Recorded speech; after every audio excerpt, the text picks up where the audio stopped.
வணக்கம் அன்பு தோழிகளே தோழர்களே. நாம் ஒவ்வொருவரும் வாழ்க்கையில் ஏதாவது ஒரு நிலையிலாவது நம்மால் கஷ்டப்பட்டு சம்பாதித்த பணத்தையோ நகைகளையோ சொத்துகளையோ பிறரிடம் கொடுத்து வைத்திருப்போம். சில நேரங்களில் நம்பிக்கையோடு கொடுத்த பணம் திரும்ப வராது. சில நேரங்களில் நம்முடைய நகைகள் அடமானத்தில் போய்விடும். திரும்ப எடுக்க முடியாமல் தடைகள் உருவாகிவிடும். அதேபோல் சிலர் நம் சொத்து பத்திரங்களை பாதுகாப்பாக வைத்திருக்க பிறரிடம் கொடுத்து விடுவோம். ஆனால் அவை திரும்ப வராது. இப்படி நம் கைகளிலிருந்து செல்வம் நம்மை விட்டு சென்றுவிட்டனா என்ற உணர்வில் வாடும் பலர் இருக்கிறார்கள். அப்படிப்பட்டவர்களுக்காகத்தான் இன்று நான் ஒரு சிறப்பான தீப வழிபாட்டை பகிரப் போகிறேன். இது உங்கள் இழந்த செல்வம், பொருள், சொத்து மீண்டும் உங்களிடம் திரும்ப வரச் செய்யும் ஒரு வழிபாடு. தீப வழிபாட்டின் முக்கியத்துவத்தை பார்க்கலாம். தீபம் என்பது நம் முன்னோர்கள் பரம்பரையாக வழிபட்ட ஒரு சக்திமிக்க ஆயுதம்.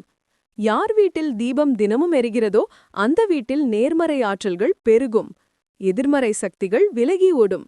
அதனால்தான் நம் பாட்டிகள், தாத்தாக்கள் தினமும் காலை மாலை தீபமேற்றி வையுங்கள் என்று சொன்னார்கள். அந்த தீப வழிபாட்டிலேயே ஒரு சிறப்பு வடிவமான மூலிகை தீபம் பற்றிதான் இப்போது பார்க்கப் போகிறோம். இது உங்கள் இழந்த செல்வத்தை திரும்பப் பெற உதவும்.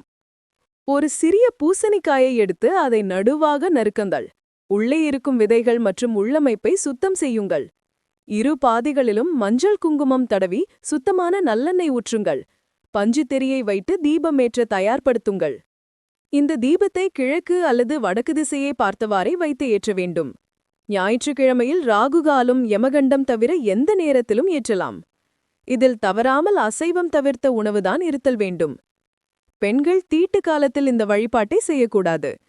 வீட்டு பூஜை அறையில்தான் இந்த தீபத்தை ஏற்ற வேண்டும். இந்த தீபத்தில் 3 மூலிகை பொடிகளை சேர்க்க வேண்டும். அது என்னென்ன பொடி என்றால், வலம்புரிக்காய் பொடி, ஜாதிக்காய் பொடி, அருகம்புல் பொடி. இந்த 3ஐயும் நாட்டு மருந்து கடையில் வாங்கி சம அளவில் கலந்து வைத்துக் கொள்ளுங்கள். தீபம் ஏற்றும்போது அந்த கலவையிலிருந்து 1 ஸ்பூன் அளவு எடுத்து தீபத்தில் போட வேண்டும். தீபம் ஏற்றும் நேரத்தில் உங்கள் மனதிற்குள் தீவிரமான நம்பிக்கையோடு வேண்டிக் கொள்ளுங்கள். நான் கஷ்டப்பட்டு சம்பாதித்த என் செல்வம், எனது சொத்து, என்னுடைய நம்பிக்கையான பணம் மீண்டும் என்னிடம் திரும்ப வர வேண்டும் என்று மனதிற்குள் வேண்டுங்கள். தீபம் முழுவதும் எரிந்து முடிந்ததும் அந்த பூசணிக்காயின் பாதிகளை கால்படாத ஒரு புனிதமான இடத்தில் வைத்து விடுங்கள். இந்த வழிபாட்டை தொடர்ச்சியாக 9 வாரங்கள் செய்ய வேண்டும். ஒவ்வொரு ஞாயிற்றுக்கிழமையிலும் ஒரே விதமாக அதே நம்பிக்கையோடு செய்ய வேண்டும். இதனால் கிடைக்கும் பலன்கள் என்னவென்றால், நம் வீட்டிலிருந்து அனைத்து தடைகளும் அகலும். இழந்த செல்வம் திருந்து வரும் வாய்ப்புகள் உருவாகும். நம்முடைய குடும்பத்தில் நிம்மதி பெருகும். அன்பான சகோதரர்களே, சகோதரிகளே, இது ஒரு சுலபமான ஆன்மீக வழிபாடு. நம்மிடமிருந்து தற்காலிகமாக விலகிய செல்வம் நம்முடைய நம்பிக்கையை வைத்து இந்த தீப வழிபாட்டின் மூலம் திரும்ப பெறலாம். நம் மனநிலையில் வரும் மாற்றமே வெளிப்பட்ட சூழ்நிலைகளில் மாற்றத்தை தரும். இந்த வீடியோ உங்களுக்கு பயனுள்ளதாக இருந்தால் மற்றவர்களுடனும் பகிருங்கள். நினைவிருக்கட்டும், பரிகாரங்கள் எல்லாம் நாம் செய்கின்ற செயல்களுக்கு துணைதானே தவிர அதுவே தீர்வல்ல. நன்றி.